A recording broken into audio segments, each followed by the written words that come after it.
오늘 이제 이렇게 판매사 또 우리 다이아몬드 마스터 이렇게 승급식을 하다 보니까 옛날 생각이 좀 나네요. 우리 윤영성 대표 사업자님이 판매사 인증서를 받을 때 우리 임승택 로얄 마스터하고 같이 이렇게 받았거든요. 최초의 판매사였어요. 그때요 정말 판매사를 하는구나 하는 그런 눈빛으로들 이렇게 보고 있었어요. 그리고 그때는 팀장은 무지무지하게 높았어요. 그래가지고 야 정말 팀장 되면 회사가 노트북 컴퓨터를 줄까? 이렇게 생각하는 분들이 많았어요. 회사에 노트북 컴퓨터가 회장 거 하나밖에 없는데 짓고 주려나? 이렇게 생각하는 사람들도 그때는 많았던 시절이 있었습니다. 그런데 지금은 한 1,000몇백 대, 거의 2,000대 가까이 아마 노트북 컴퓨터가 이렇게 증정이 됐을 거예요. 그러니까 정말 그때는 이 노트북 컴퓨터 받는 것이 꿈처럼 이렇게 느껴지는, 한국에서는요 이렇게 그 판매사 돼도 여기 올라오지도 않습니다. 못 올라와요. 그냥 한 몇백 명씩 이렇게 되니까 이름도 안 불러줍니다. 그냥 여기다가 쫙 띄우고 그냥 이달에 몇 명 탄생했습니다. 그리고 넘어가 버려. 그래서 그리고 이제 여기 다이아몬드 마스터도 거의 이름도 호명이 안 됩니다. 그러니까 여기서 이렇게 되시는 분들은 나와서 한참 얘기도 하시고 이렇게 하는데 한국에 가서는 택도 없어요. 그렇게 어떤 때는 이제 이 샤론 노즈 마스터도 대표가 한 사람만 받고 나머지는 싹 이렇게 들어가고, 이렇게 로얄 마스터 나올 때는 본부장들도 이렇게 이 멘트를 할 수 있는 시간도 1분 지났다고 저기서 막 이렇게 들어오고 이렇게 합니다. 그래서 지금 이렇게 초창기에 이렇게 가족처럼 이렇게 할 수 있을 때 어떻게 보면은 지금 굉장히 좋은 시절이에요. 나중에 한 2, 3년 후에는 이 장면이 분명히 이렇게 좋은 추억이 되리라고 생각을 합니다. 그때 우리가 처음 판매사 나왔을 때, 팀장 나왔을 때 모였던 숫자가 아마 이 정도 됐을 거예요. 거기 한 70명, 그러니까 한 40명 들어가는 강당에 70명이 박짝박짝 들어앉아 있었던 그런 시절이 있었거든요. 그런데 정말 몇 달 동안은 그 SBT에 이렇게 조그마한 강당이 있었어요. 딱 이 정도 되는 강당인데 거기에 15명, 17명, 23명 이렇게 오니까 자리가 듬성듬성 이렇게 비잖아요. 그러면은 야 정말 이렇게 안 늘어나나. 그리고 천안역에 3명 도착하는데 15분 늦는데요. 조금 기다렸다 하면 안 돼요. 그러면 예 그렇게 합시다. 그렇게 이랬던 시절이 있었어요. 그런데 여러분들이 이제 화면 보시는 바와 같이 12시에 시작하는데 9시면은요 거의 앞자리는 다 없어져요. 와서 미리 이렇게 표 받아 가지고 줄 서고 이렇게 이제 할 만큼 됐었습니다. 그때도 제가 이제 그런 얘기를 한 적이 있어요. 왜냐하면 우리 김치봉 대표이사님이 이렇게 조금 왔어요. 또 지난주에 왔던 사람들만 다 왔네 하고 이렇게 이렇게 조금 옆에서 이제 한마디씩 하고 그러면 기들이 죽어가지고 야 좀 떨어져서 앉아 좀 많아 보이게 이렇게 얘기를 했던 시절이 있었어요.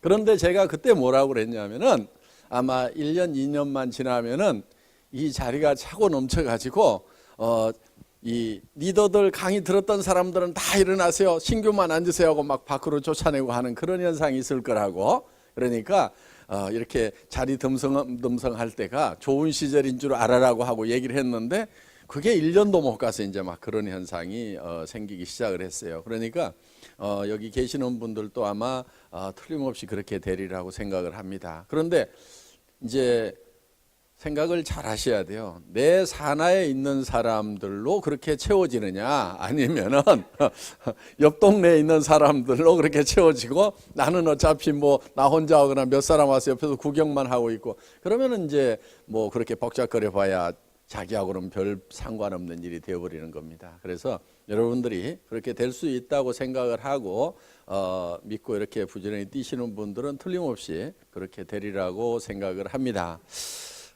애터미는 이제 성공할 수 있는 요건은 다 갖춰져 있어요. 한국원자력연구원이라는 정말 막강한 국가연구기관에서 연구한 제품을 전문적으로 취급하는 회사죠. 거기에다가 품질은 이미 검증됐죠. 거기에 가격이 정말 마트 가격보다 이렇게 더 싸게 팔기 때문에 이거는 안 될래야 안 될 수가 없는, 될 수밖에 없는. 마트에 사람들이 왜 몰려가요? 수당 주고 사업 설명하니까 몰려갑니까? 아니면 싸고 좋으니까 몰려갑니까? 싸고 좋으면 무조건 몰려오게 돼 있어요. 왜? 칫솔, 치약 하루만 없어도 못 살아요. 그렇죠? 예, 화장품 하루만 없어도 못 살고요. 샴푸 하루만 없어도 이제는 못 삽니다. 치약 떨어졌는데 저녁에 들어가면서 사가지고 들어가야지 이렇게 생각했는데 안 사왔어. 그럼 어떻게 해야 돼요? 밤중에라도 다시 나가야 됩니다. 그만큼 단 하룻밤도 넘길 수 없는 것이 생필품들이에요. 그런 생필품은 싸고 좋기만 하면 무조건 팔려나가게 돼 있습니다. 그래서 이 애터미는 될 수밖에 없는 그런 여건을 갖추고 있다. 그런데 우리 경제연구소의 이성년 박사님께서 얘기를 하셨듯이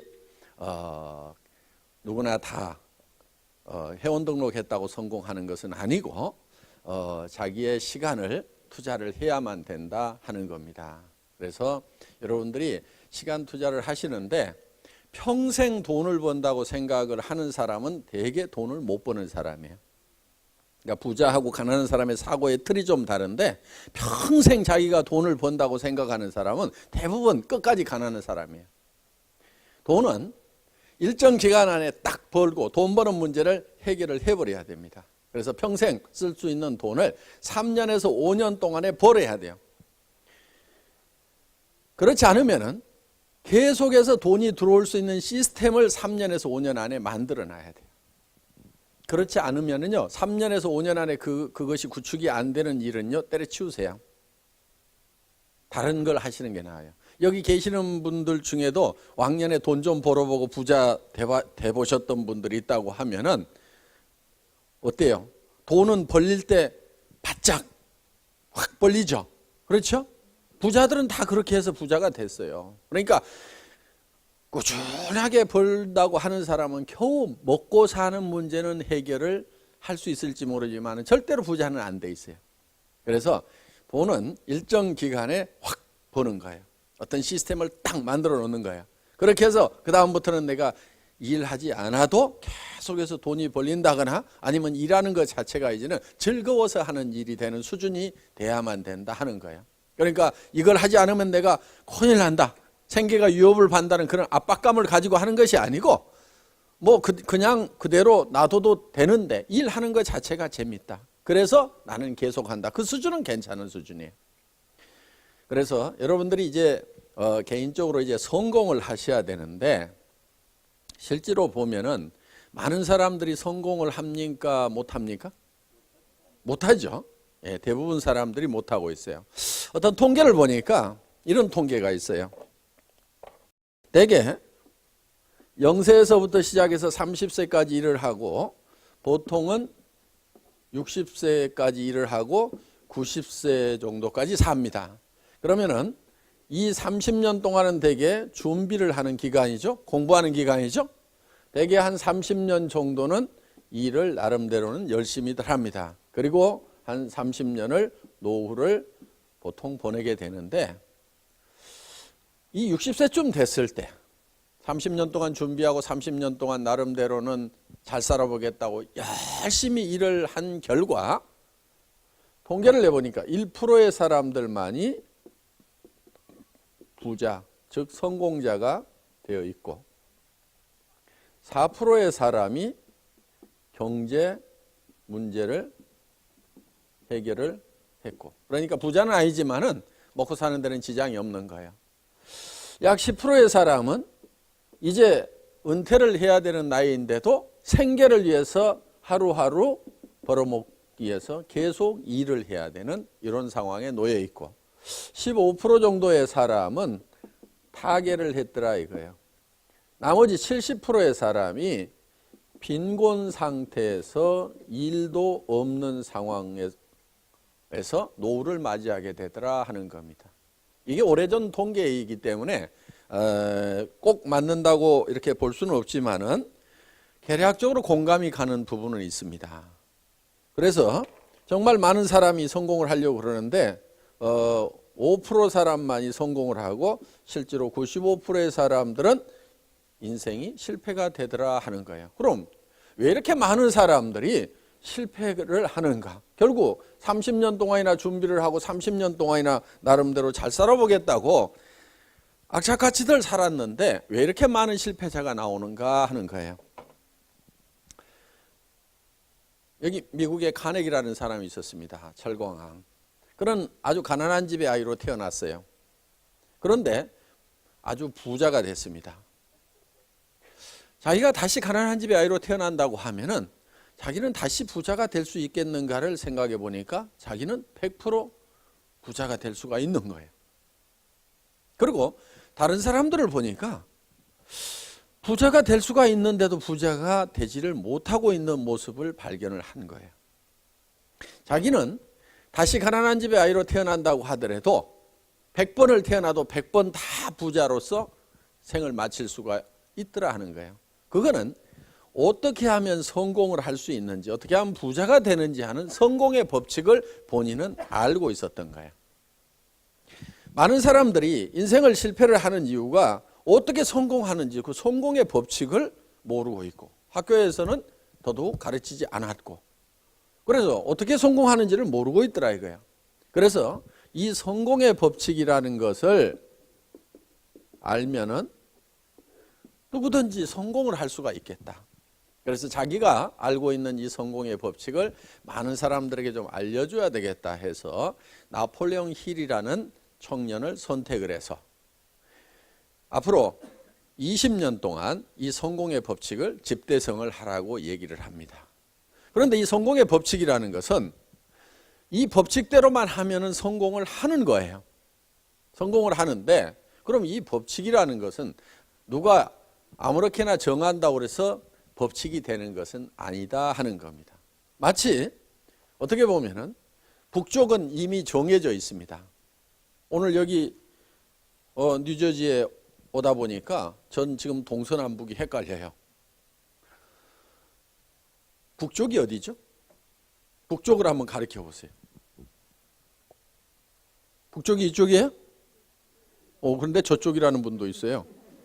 그런데 이쪽이 보니까 다수결로 봤을 때는 이쪽이 맞는 것 같아요.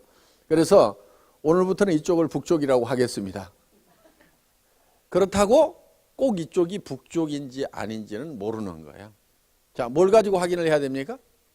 나침판을 가지고 대봤더니 저분 혼자 저쪽이라고 그랬는데 저게 맞을 수도 있어요. 그러면은 모든 사람이 다 이쪽이라고 주장을 했더라도 나침반이 가르치는 북쪽이 바로 북쪽이 된다는 겁니다. 그렇기 때문에 북쪽이라는 것은 이미 정해져 있다 이거야. 그래서 이거를 스티븐 코비는 정북향의 원리다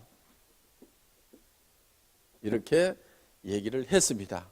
이거는 일종의 자연 법칙인 거예요. 그러니까 이 자연 법칙이라는 것은 누가 함부로 만들어내 가지고 이것이 법칙이라고 주장한다고 해서 그것이 법칙이 되는 것은 아니고 이미 법칙은 나와 있다 하는 겁니다. 그러니까 이 자연 법칙은 예를 들면 농부가 농사를 지을 때 자연 법칙대로 농사를 지어야 돼요. 자기 마음대로 농사를 지어 가지고는 농사가 되지 않습니다. 자, 여기는 이 북미에는 북미에 맞는 이 자연 법칙이 있어요. 그럼 그 자연 법칙에 맞춰 가지고 농사를 지어야만 된다 하는 겁니다. 예를 들면은 필리핀이나 베트남 같은 경우는 쌀 농사를 지을 때 아무 때나 심고 아무 때나 거두어도 됩니다. 한쪽에서 모짜리 해서 한쪽에서 심고 있고 한쪽에서는 벼베기를 하고 있어요. 항상 여름이기 때문에 1년에 산모작을 하고 아무 때나 심고 아무 때나 거둬도 상관이 없습니다. 거기는 자연 법칙이 그렇게 되어 있어요. 그런데 예를 들어서 한반도에서 아무 때나 심고 아무 때나 거두려고 하면은 그거는 어떤 사람은 되기도 하고 어떤 사람은 안 될 거예요. 예를 들어서 가을에 모신기 하고 있는 사람은 틀림없이 안 될 겁니다. 그래서 그 자연에 맞는 자연 법칙대로 농사를 지어야만 된다 하는 겁니다. 그래서 이 자연 법칙은 농장의 법칙이라고도 할 수가 있다.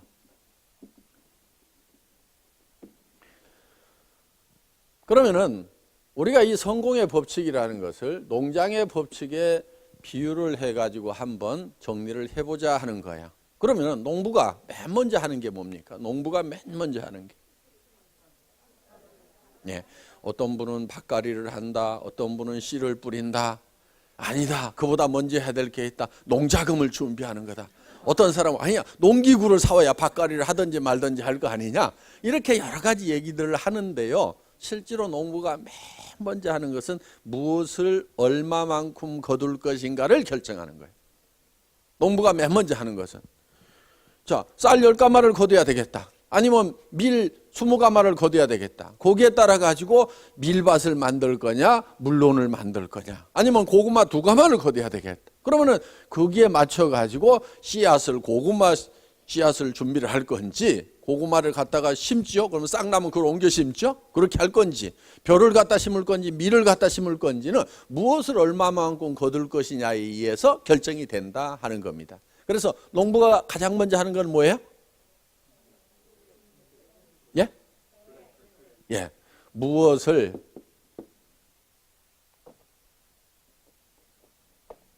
첫 번째가 무엇을 얼마만큼 거둘 것인가. 농부는 반드시 이거를 먼저 생각을 해요. 그 다음에 이제 심고 가꾸고 그러다 보면은 봄에 머릿속에 생각했던 것이, 머릿속에 있던 것이 창고로 들어오게 되어 있다 하는 겁니다. 그러니까 이건 자연 법칙이에요.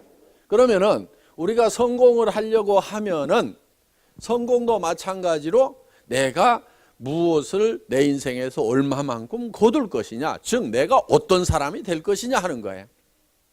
내가 어떤 사람이 될 것이냐, 내가 무엇을 얻을 거냐, 무엇을 얼마만큼 거두실 거죠?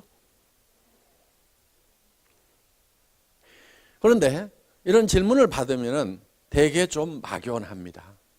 막연해요, 되게. 그런데 이게 막연해가지고는 절대로 될 수가 없다는 겁니다. 예를 들면은 농부의 머릿속에 뭐를 얼마만큼 거둘 것인지가 막연해. 밀을 한 대가만이 해볼까? 그러다가 밀이 갑자기 쌀로 바뀌기도 하고, 아니야, 땅콩이야. 여기에 온갖 잡곡을 섞어 놓은 것처럼 혼돈이 돼 있다고 생각을 해보세요. 그러면은 농사가 지어지겠느냐 이거예요. 고구마도 섞여 있고 감자도 섞여 있고 옥수수도 섞여 있고, 이렇게 해가지고는 어떤 것도 거둘 수가 없다 하는 거예요. 우리 머릿속에 내가 어떤 사람이 돼야 되고 뭐를 얼마만큼 내 인생에서 거둘 것인가 하는 것이 뚜렷하게 정확하게 되어 있지가 않으면은 그 인생 농사는 실패할 수밖에 없다 하는 거예요. 그러니까 우리가 맨 먼저 해야 될 게 뭐냐면 내가 어떤 모습으로 내 인생에 가을거지를 할 거냐 하는 것이 뚜렷하게 정리를 하는 것이 가장 먼저다 하는 겁니다. 이 내가 어떤 모습으로 될 건지가 내 머릿속에 들어오지 않으면 절대로 내가 바라는 삶이 이루어지지가 않는다 하는 거예요. 자, 농부의 머릿속에 들어있는 이 쌀 10가마가 가을에 창고에 그대로 들어오게 되어 있습니다. 만약에 봄에 고구마 2가마를 생각했다고 하면 그 고구마가 가을에 곡간에 들어오게 돼 있다 이거예요. 땅콩 2가마를 생각했으면 땅콩이 들어오게 돼 있다 이거예요. 그런데 아무것도 생각을 안 했는데 그게 어느 날 곡간에 들어오더라? 이건 농장의 법칙이 아닙니다. 그리고 이 머릿속에 온갖 것이 잡곡처럼 막 섞여 있어. 먹을 때는 잡곡으로 먹을지 모르지만 농사는 각각 따로따로 다 지어야 됩니다. 그래서 이 머릿속에 뚜렷하게 정리가 되어 있어야만 된다 하는 거예요. 내가 어떤 모습으로 성공을 할 건지. 그런데 이제 우리가 90세쯤 됐어. 이제 갈 곳으로 가야 됩니다. 그렇죠? 우리가 갈 곳으로 가야 되는데 이렇게 올라가서 영생을 얻을 거냐, 그냥 나의 최종 목적지는 어디에? 예. 여기 관 속에 이렇게 몰이 이렇게 있습니다. 이걸로 끝날 거냐 하는 것은 대단히 중요한 부분입니다. 그렇죠? 요 기간 동안은 사실 얼마 안 되는 거예요. 지금 여기 계시는 분 중에 50년 후에 계속 살아 계실 분은 제가 보니까 거의 잘 안 보여요 지금 보니까. 저도 뭐 50년 후에는 반드시 없을 거라고 확신을 합니다. 그러니까 거의 저기 애기 있네. 저건 틀림없이 있을 거예요. 50년 후에도. 너는 이제 애터미의 그때 아마 최고 임페리얼 마스터가 돼가지고 아마 잘 살고 있을 거다. 나머지 분들은 다 이쪽 여기 들어가 계실 거고 뭐 하여간 올라가거나 뭐 땅으로 내려가거나 뭐 그렇게 했을 거라 이거예요. 그러니까 여기가 사실은 50년 후에 봤을 때는 다 무덤이죠. 그렇죠. 여기 이제 합장을 한 겁니다. 우리 애터미에서 그동안 같이 열심히 살았으니까 한꺼번에 묻자 그래가지고 지금 여기 이제 묻혀 있는 거예요. 같이. 자, 저는 이쪽으로 가서 끝나는 것이 아니고 이쪽으로 다 가시기를 진심으로 바랍니다. 예, 그런데 여기까지 가는 것은 그 주연애가 민나이다 그 책 열심히 읽으시고 또 나중에 우리 그 저자를 한번 초청하면은 그때 참석을 하셔가지고 듣기로 하고 오늘은 이제 여기까지 어떻게 갈 거냐. 그렇죠? 이왕이면은 뭐 죽을 때 죽을 값이라도 잘 살다 죽는 게 좀 낫겠죠. 그렇죠? 근데 어떻게 사는 게 잘 사는 거냐 이거예요. 어떻게 사는 게 잘 사는 거예요?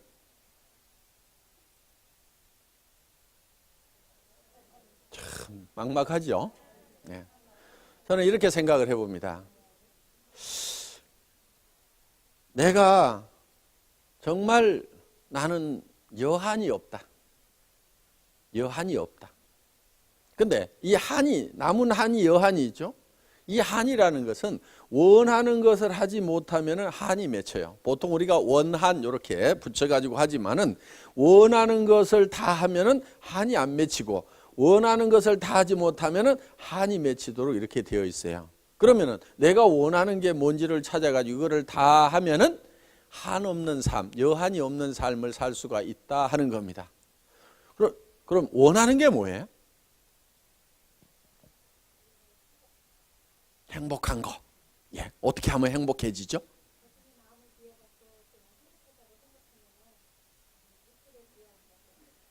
예, 마음만 비우면 행복해진다. 아주 좋은 방법입니다. 예.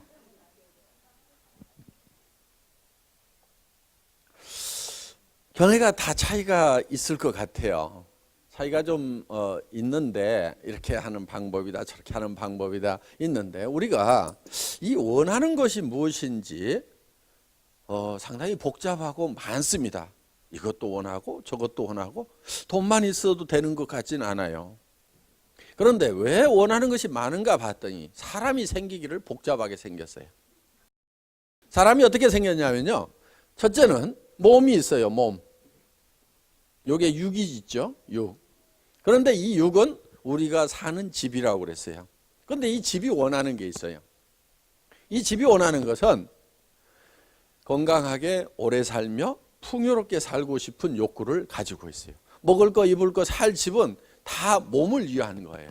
그리고 건강도 몸을 위한 거예요. 그런데 몸만 건강하다고 그래가지고 끝나는 것이 아니고 우리는 영도 있고 혼도 있어요. 보통은 영혼 이렇게 붙여가지고 그냥 하나로 이렇게 생각하는 경향이 있는데 우리가 이 영하고 혼하고는 조금 구별을 하는 것이 필요합니다. 그래서 우리의 영의 활동이 거의 죽어 있다 보니까 이 영하고 혼하고를 거의 구별을 안 하고 하는 경우가 있어요.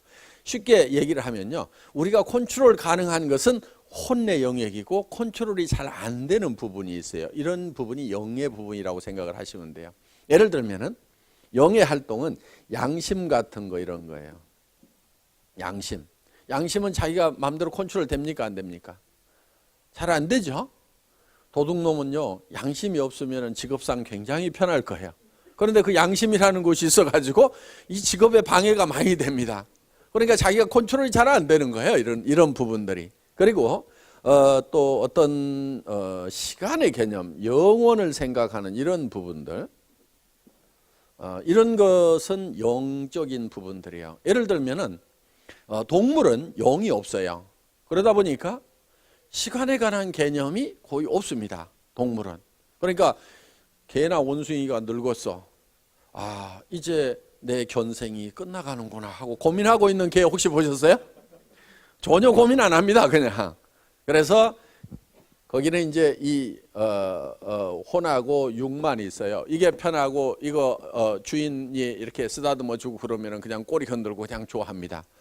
그렇다고 혼이 없는 건 아니에요. 정신세계가 전혀 없는 건 아니에요. 주인 기억하기도 하고 훈련시키면 숫자 같은 거 이런 거 이거는 이제 지식이라든가 이런 것들이 되는 거죠. 지식이라든가 감정이라든가 이런 것들은 혼의 영역이라고. 그러니까 우리가 컨트롤할 수 있어요. 괜히 기분 나쁘다고 에이 잊어버리자. 아 웃자. 그러면 컨트롤 돼야 안 돼요? 컨트롤 할 수 있죠. 예, 컨트롤 할 수 있어요. 그래서 이런 부분들 또 지식 이렇게 이런 것들 생각하다 안 하고 뭐 하고 하는 것들 전부 다 이 혼의 영역이라고 볼 수가 있습니다. 그리고 우리는 환경이라는 걸로 둘러싸여 있다 하는 겁니다. 그래서 우리는 주변 환경에 대해서는 자연 환경과 사회적 환경이 있는데 뭔가 우리는 이로움을 끼치고 싶은 그런 욕구를 가지고 있어요. 그래서 이 육은 건강하게 오래 살며 그리고 풍요롭게 살고 싶은 욕구를 가지고 있어요. 한마디로 잘 살며 그 다음에 이 영은 어떤 영혼이라든가 사랑이라든가 이런 것들이에요. 그리고 이 양심 같은 거는 동물에게는 없어요. 개가 이웃집 아저씨 뒷다리를 콱 물어버렸어. 그랬더니 저녁에 내가 조금만 참을 걸 하면서 양심의 가책이 느껴져가지고 낑낑거리고 있는 개 혹시 보셨어요? 사람은 아무리 약한 사람도요 이런 생각이 듭니다.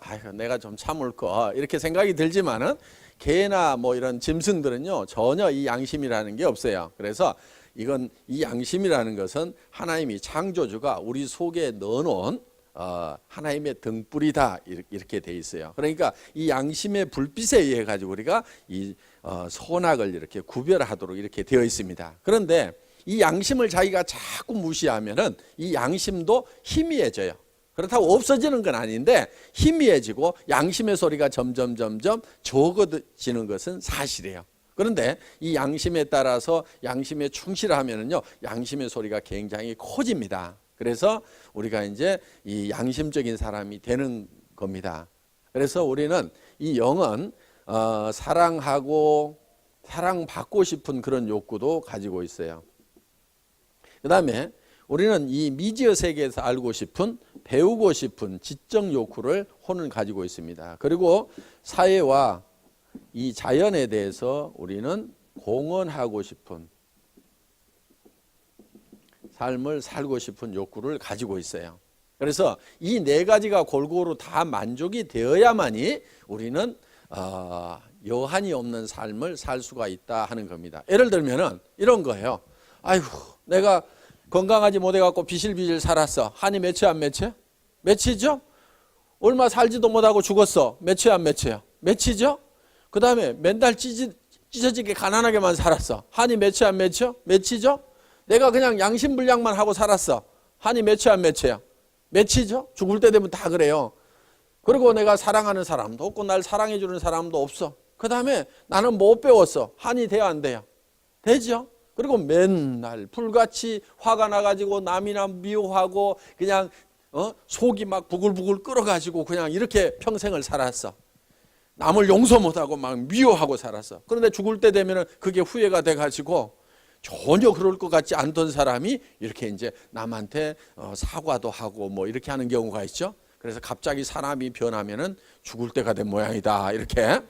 그래서 이제 그렇게 강팍하던 사람들도 죽을 때가 되면 이제 그거를 포기하고 이렇게 놓는 그런 모습을 보는 겁니다 우리가. 그리고 우리는 사회나 자연에 대해서 참 아무 쓸데없는 사람이었다 그렇게 생각하면은 후회가 될 수가 있다 하는 겁니다. 그렇기 때문에 우리는 여기에 이렇게 뭔가를 공헌하고 싶은, 그래서 사람은 이름을 남긴다고 하는 것이 바로 뭔가 공헌했다는 그런 것들을 남기고 싶은 그런 생각을 욕구를 가지고 있다 하는 거예요. 그래서 나는 그냥 나 혼자 잘 먹고 잘 살았는데 내가 세상을 위해서 남을 위해서는 뭔가 아무것도 한 것이 없는 참 쓸데없는 사람이었구나.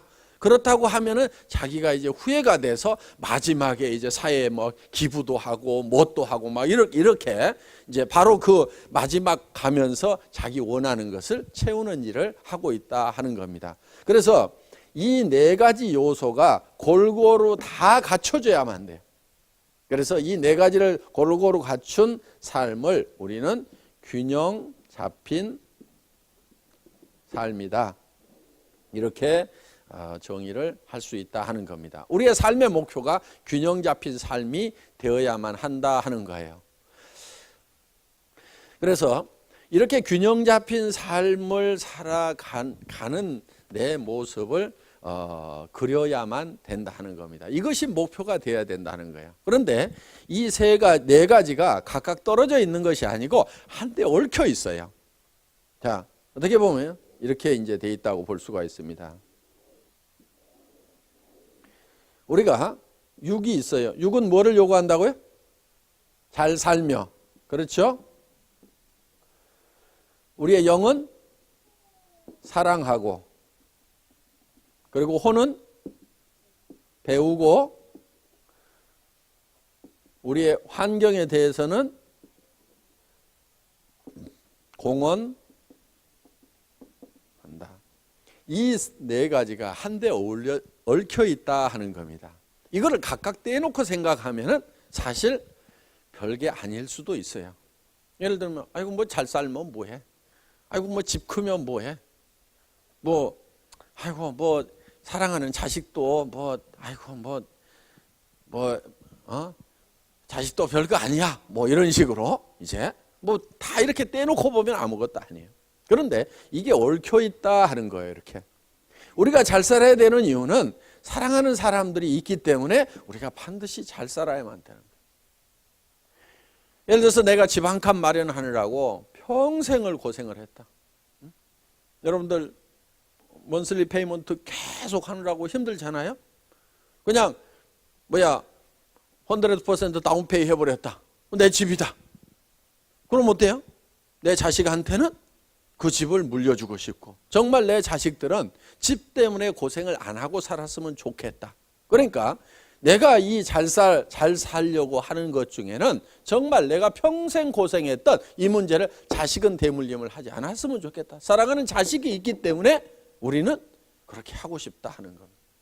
그리고 또 배우니까 잘 살아야 되겠다 하는 것을 알게 되고, 또 우리 주변에 우리가 도와줘야 될 사람들, 정말 뉴스를 본다거나 이렇게 하면 정말 어려운 사람들도 있고, 또 내 형제간들이나 친척들이나 이런 사람들 중에서 아픈데 치료를 제대로 못한다거나, 또 어떻게 보면 부모님인데도 정말 아파서 간병인이 필요한데도 제대로 간병을 못 해드린다거나, 치료를 제대로 못한다거나, 심지어는 치아가 부실한데도 제대로 고치지도 못한다거나, 평생을 이렇게 어떻게 어렵게 살아가는 그런 분들을 생각을 할 때 정말 내가 잘 살아야 되겠다는 이 열정이 바로 여기에서 나온다 하는 겁니다.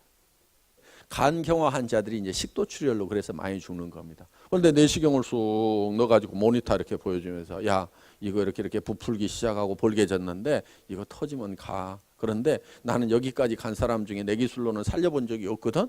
그래가지고 저보다 한 4년 선배들이 또 2사람이 또 죽었어. 그래가지고 그 선배들하고 똑같은 코스니까 어제 막 그러는 거예요. 아이고, 그때야 야 정말 죽는구나 하는 생각을 이제 한 거예요. 왜? 내 몸을 내가 직접 내 눈으로 보니까 이건 딱 틀림없이 죽게 생겼는 거예요.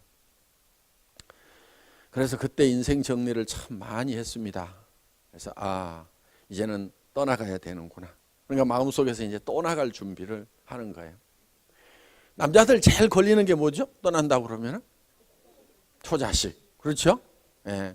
남자들이요 참 착해요. 남자들이 참 착해요. 자기 죽게 된다고 그러면요, 자기 죽는 것은 두 번째예요.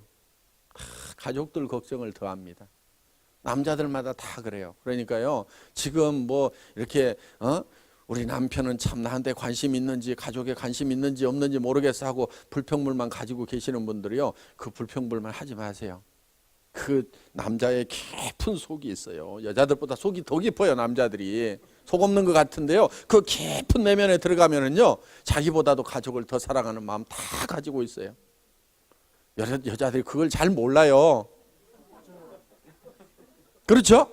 잘 모르죠? 네, 잘 몰라. 근데 정말 마음속 깊은 곳에 다 그 생각이 있어요. 정말 이제 제가 죽고 나면은 어떻게 할 수가 없잖아요. 그래서 이제 하나님께 맡기는 그런 기도들을 다 제가 했어요. 그러니까 이제는 내가 가는 일만 이렇게 남아 있는 거예요. 혹시 살려주면은 조금 더 살고, 이제는 이제 하나님께 다 맡기는 그런 기도를 하고 나니까 마음이 도리어 이제 가벼워졌어요, 제가. 그리고 누구 뭐 부모님이 그때 살아계셨는데 부모님한테 맡겨봐야 뭐 곧 돌아가시니까 대책 없는 거고, 뭐 형제간들은 뭐 자기 자식들 챙기기 바빠서 뭐 조카들 돌아볼 그런 여력도 없는 것 같고, 그러다 보니까 이제 마지막 하나님께, 그러면서 그 제가 자녀들 손을 잡고 기도한 내용은 공부 잘해서 건강하게 부자로 잘 살다 왔으면 좋겠다, 이런 마음 하나도 없었어요. 정말이에요. 손을 잡고 딱 기도를 하는데 주님의 말씀 가운데서 주님과 함께 동행을 하다가 그 몸이 아무리 힘들고 어렵고 천한 일을 할지라도 그 마음속에 주님과 동행하다가 다시 만났으면 좋겠다, 그 기도가 딱 있었어요. 그래서 그렇게 될 수 있도록 주님이 인도해 주시기를 이제 맡기는 그런 기도를 하고 나니까 굉장히 마음이 가벼워졌어요, 사실은. 그래서 내가 이제 남은 동안에는 뭐를 하다 갈 거냐. 이제 조금 남았죠, 시간이? 몇 달 동안?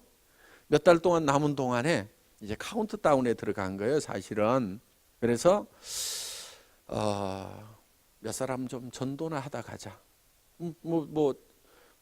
이제 다른 거는 별로 없었어요. 이제 떠나려는 참이니까 그동안 너무 좀 게으르게 신앙생활을 했던, 게으르게 살았던 그런 부분들이 좀, 그래서 주님 앞에 갔을 때, 야, 너 뭐하러 왔냐? 그러면은 열심히 돈 벌고 먹고 살려다가 이게 말이 잘 안 되겠더라고. 그래서 마지막에 내가 조금 가가지고 조금은 그래도 그래, 이거 막판에 조금 했습니다 하고 이렇게 내놓을 거리가 좀 있어야 되겠다 해서 그때 사실은 입 다물고 있다가 이제 전도를 하기 시작을 했었습니다. 그러다 보니까 이제 전도를 하면서 그냥 전도하려니까 안 되잖아요. 길거리 다니면서 예수천 당해갖고는 손가락질만 당하겠고. 그래서 마침 그때 이제 우리 애터미를 만나게 되면서 이제 이거를 좀 싸게 이렇게 공장에서 가져오는 대로 줘야 되겠다. 그러면은 그 물건 싸게 받기 위해서 사람들이 오면은 자꾸 이제 성경 얘기하는 거예요. 듣기 싫어서 가면은 또 그래 열심히 팔다가 또 떨어지면 오세요. 그래 오면은 또 성경 얘기하고 또 이렇게, 그러면 그 중에는 이제 듣는 사람도 있고 그냥 물건만 받아갖고 싹 가는 사람도 있고, 어떻든지 간에 이제 이렇게 하다 보니까 사실은 이 애텀이라는 회사가 만들어지게 된 겁니다. 그러니까 이 애텀이라는 회사를 처음부터 회사로 기획을 안 했어요. 맨 처음에 만든 그 노트북에는 사실 회사로 되어 있지 않고 판매자 조합 이렇게 만들어 놨어요. 나도 팔고 그 다음에 판매원 들어오면은 그냥 공장도 가격에 내가 봉사하면 되잖아요. 그렇죠? 가서 사올 때 조금 더 사와 그렇게 나눠주면 되고, 이렇게 해서 다 판매자 조합이 되고, 나중에 일거리가 많아지면은 자 100원씩 200원씩 떼세요. 이 여직원 월급 하나 주게요. 이렇게 해가지고 또 월급 주고 그런 일 시키고 이렇게 각자가 다 팔면은 좋겠다는 그런 생각에서 세일즈 유니온을 하나 만들어야 되겠다. 사실은 이렇게 시작을 했는데 그게 사람들이 너무 많이 온 거예요. 공장에서 가져온 대로 막 싸게 주니까 사람들이 너무 몰려와 가지고 사실은 법인 형태로 회사를 차릴 수밖에 없는 이런 상황에서 이 회사가 사실은 만들어진 겁니다. 그러니까 사원부터가 영혼을 소지 생각을 경영한다. 맨 먼저 그렇게 써놓은 것도 바로 이제 그 출발 자체가 그렇기 때문에 그렇습니다. 그러니까 제가 이제 그런데 사실은 살다 보니까 건강도 점점 회복도 되고 그래요. 그래서 이게 금방 안 죽을 모양이다 그러고 지금 이러고 있습니다. 한번 이 간에도 큰 데미지를 입고 그랬으니까 한 70살까지만 살아도 잘 사는 것 같다. 어떻게 보면 이미 보따리 싸놓고 있는 나그네 인생을 실제로 지금 제가 살고 있는 겁니다. 그러다 보니까 아마 여기 계시는 분들 중에는 종교가 기독교가 아니어서 굉장히 불편한 분도 있으시리라고 생각을 합니다. 그런데 사업만 할 것 같으면은 괜히 그런 분들 불편하게 해가지고 뭐 가시도록 하고 뭐 어떤 분은 나가기도 해요. 실제로 얘기하다 보면은. 그런데 제가 그런 것 개의치 않고 이렇게 이제 얘기를 하는 것은 제가 가지고 있는 정말 중심에 있는 그 표현이기 때문에 제가 그대로 하는 겁니다. 그리고 사업적으로는 좀 소리나도 할 수 없다 하는 생각을 하는 거예요. 그리고 그 대신에 이제 여기 계시는 분들 중에서 아이고 이 회사는 기독교 얘기만 하는 회사여 가지고 나같이 불교 믿는 사람, 또 남묘 호랭교 믿는 사람, 뭐 무당 믿는 나 같은 사람은 여기 오면 찬밥이겠구나. 근데 그 걱정은 안 하셔도 됩니다. 뭐 기독교 학교에 불교 학생 온다고 그래 갖고 뭐 졸업을 안 시키거나 뭐 이런 거 없잖아요. 그렇죠? 예. 저희 회사에서도 종교가 다르다고 그래서 여러분들에게 뭐 수당을 안 드린다거나 뭐 승급을 안 시킨다거나 그런 일은 뭐 전혀 없습니다. 그러니까 사업적으로는 전혀 손해 날 일 없을 거예요. 제가 더 잘해 드릴지도 몰라요. 전도하려고. 그러니까 저보고 성경 얘기 하지 말라고만 안 하시면 됩니다. 저보고 성경 얘기 하지 말라고 하면요, 제가 이 회사를 떠납니다. 여러분들 남아서 그냥 여러분들끼리 알아서 잘 하세요. 저는 제가 성경 얘기 자유스럽게 할 수 있는 회사로 그냥 갈 겁니다. 새 판을 짜든 뭐 하든. 그러니까 제가 그래도 좀 필요하다고 생각하면은 아이고 그래 실컷 너 떠들어라. 나는 돈만 벌란다. 이렇게 생각하고 계셔도 상관은 없다 하는 겁니다. 수입과 지출이 있으면은 수입이 지출보다 커야만 된다. 그래야 잘 산다, 부자가 된다. 이렇게 가르쳤어요, 학교에서. 그렇죠? 네.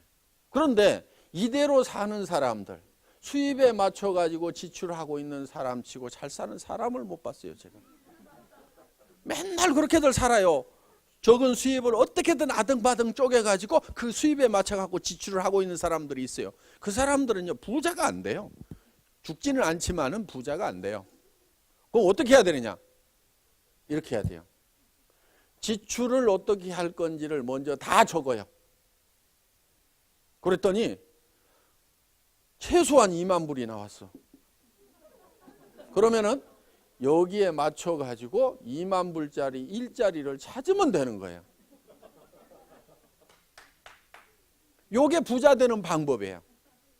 그런데 이 부자하고 가난한 사람들하고는요, 이 사고의 틀이 달라요.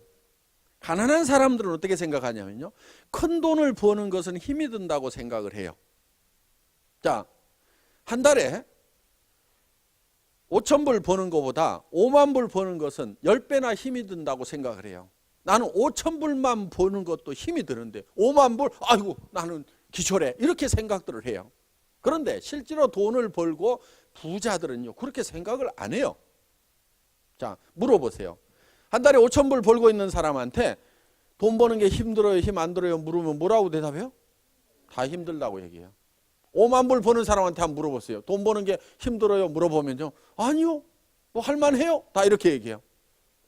한 달에 50만 불 버는 사람한테요, 돈 버는 게 힘들어요 물으면요, 아이고 널린 게 돈이고요, 돈 버는 것처럼 재밌는 게 없어요, 이렇게 얘기를 하고 있다 이거예요.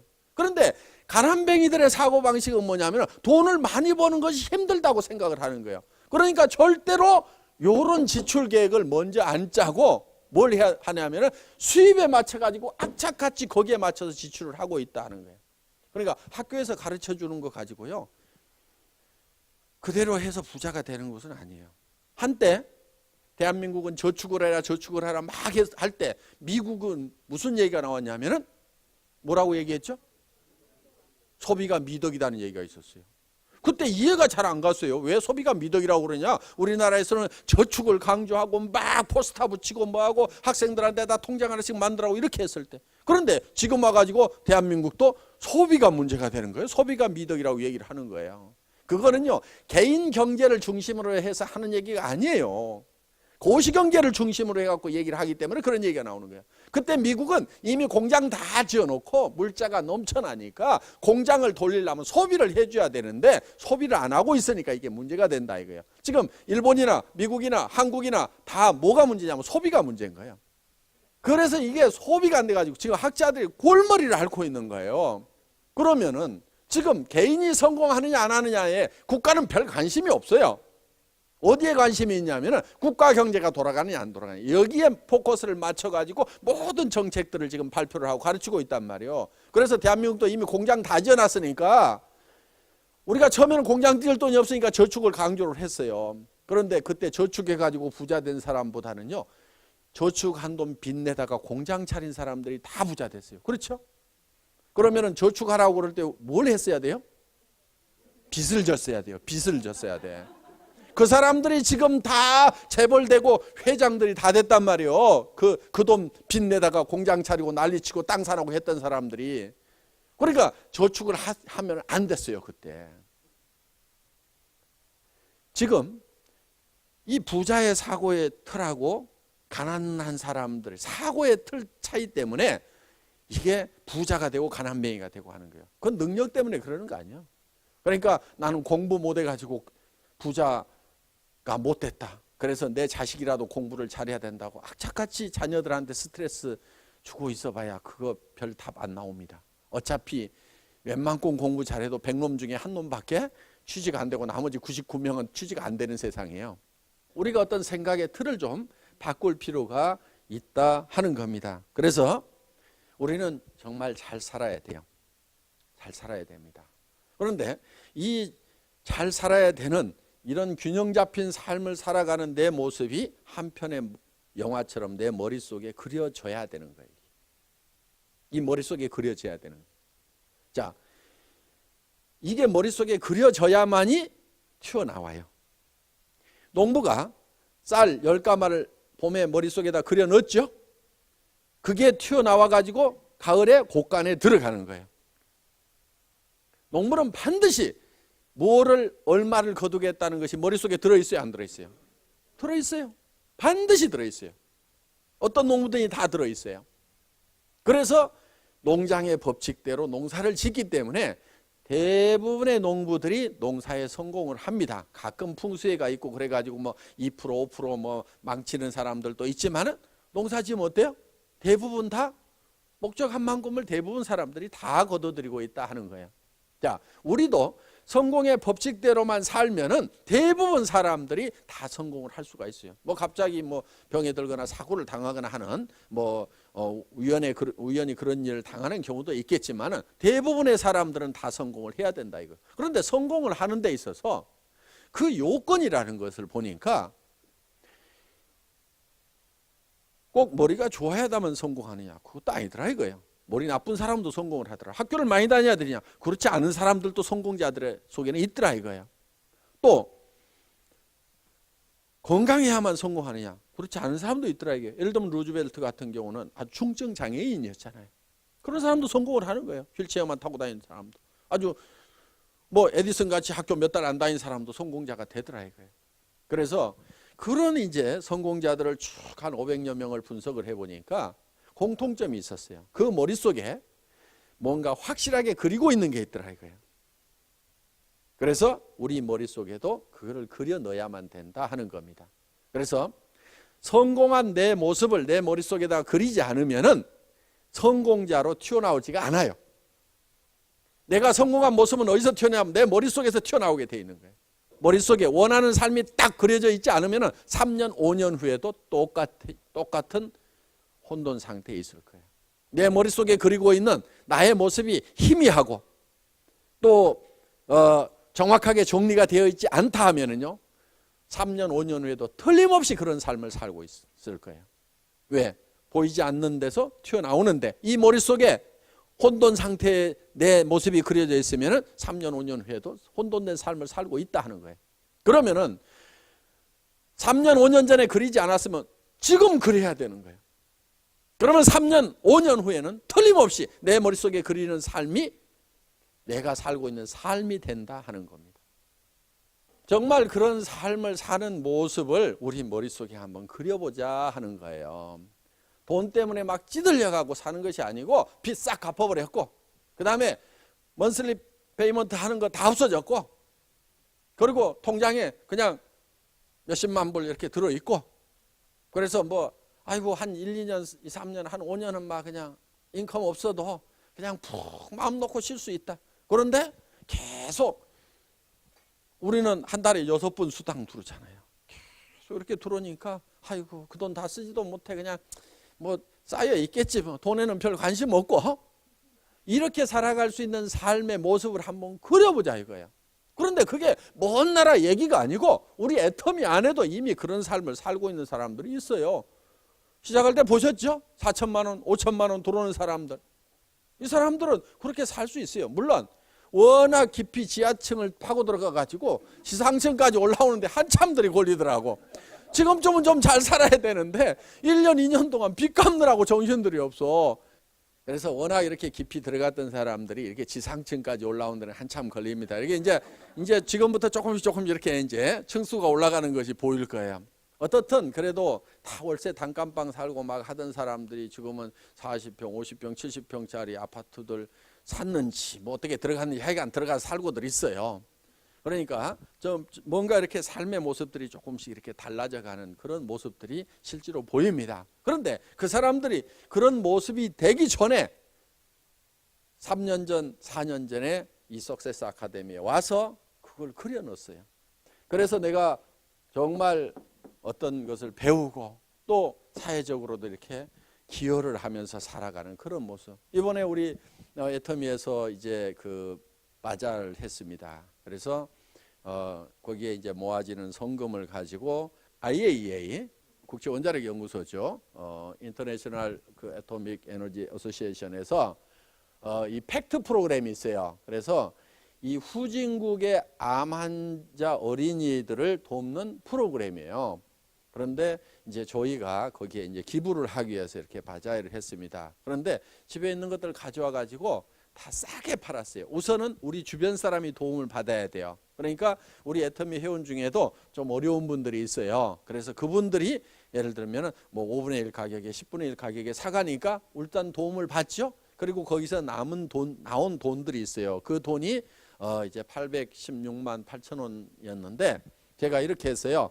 이 돈이 얼마가 나오든지 간에 동일한 금액을 보태 가지고 기부를 하겠다 하는 그런 조건으로 이제 바자회를 한번 합시다. 그렇게 해서 이렇게 이제 모아졌습니다. 그리고 여기 보면은 이제 이 회사 사과가 들어있는 요 CD가 있어요.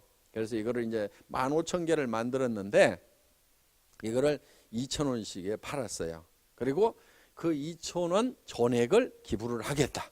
이렇게 해서 그러니까 이제 이걸 가져가는 분들은 공짜로 가져가고 2,000원씩을 이 팩트에다가 기부를 하는 겁니다. 그럼 회사는 이거 제조 비용이 들어갔을까요? 안 들어갔을까요? 들어갔겠죠?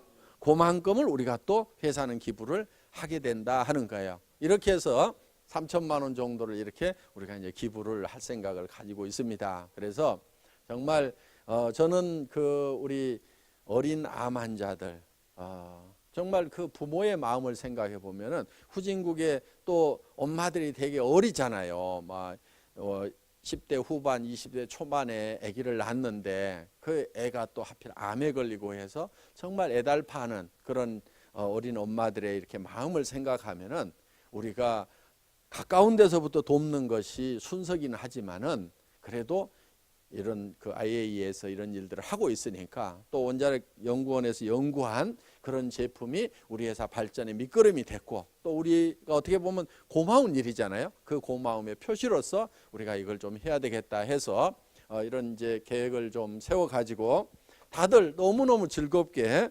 열심히 이렇게 협조를 해 주셔 가지고 이런 일도 우리가 이제 할 수 있게 됐어요. 그래서 이런 공헌하는 것이 어떻게 보면 굉장한 즐거움이더라 하는 거예요. 정말 사회에 공헌하고 세금도 많이 내고 그다음에 도네이션 많이 하는 그래서 내한테 차고 넘쳐가지고 차고 베풀면서 살아가고 그래서 지역사회에서도 존경받고 친구와 그다음에 친척들 사이에서도 존경받는 여러분들 가족들 조카들 결혼할 때요 500만 원 1,000만 원씩만 내보세요. 존경 안 받을 수가 없어요. 그냥 아이고 우리 이모 우리 고모 우리 삼촌 하고요 그냥 다들 좋아하더라 이거예요. 그래서 정말 그렇게 살아가는 나의 모습 그리고 특히 자녀들로부터 존경받을 수 있다는 게 우리 부모들은 얼마나 자랑스러워요. 물론 우리 자녀들이 또 착해서 부모를 존경해 주고 있지만은 다 존경받는 것만은 아닌 부분도 있더라 이거예요. 그래서 자녀들에게 실망을 시켰던 그런 부분들이 있다고 하면은 정말 우리 부모는 자랑스럽다. 야, 정말 프라우드하다는 그런 느낌을 줄 수 있다고 하면, 특히 아내로부터 인정받으면 남자들은요 정말 기분 좋습니다. 제가 요즘에 그래요. 아유, 제가 요즘 존경받습니다. 그런데 또 아내도 남편으로부터 인정받고 존경받으면요 기분 좋아요, 안 좋아요? 좋아요. 모르는 사람한테 받는 것보다는요 엄청 좋습니다. 저 우리 집사람 너무너무 존경합니다. 아, 너무너무 좋아요. 아주 유능해요. 그리고 저는 아내하고 사는지 전무이사하고 사는지 모르겠어요. 정말 생각보다 엄청난 능력 발휘를 막 하는 거예요. 그래서 참 대단하다 하는 그런 생각을 참 많이 해요. 굉장히 지금 푼수 같은 얘기지만은요 솔직한 얘기예요. 지금 워낙 솔직하게 얘기하다 보니까 지금 푼수 티가 막 납니다. 지금 마누라 자랑하면 뭐 팔푼이에 들어간다고 그러는데, 어떻든 저희 부부는 굉장히 이렇게 서로 존경하고 사랑하는, 그러니까 제가 아내로부터 인정받는다는 게 너무 기분 좋은 거예요. 여기도 그런 분들 있잖아요. 지금 배우자한테 이 잡에 대해서, 애터미 사업에 대해서 인정 못 받고 막 하면 어때요? 되게 막 속상하고 그래요. 그러니까요, 오늘 여기 오신 분들은 최소한 남편, 아내에 대해서요 막 박수 좀 쳐주세요.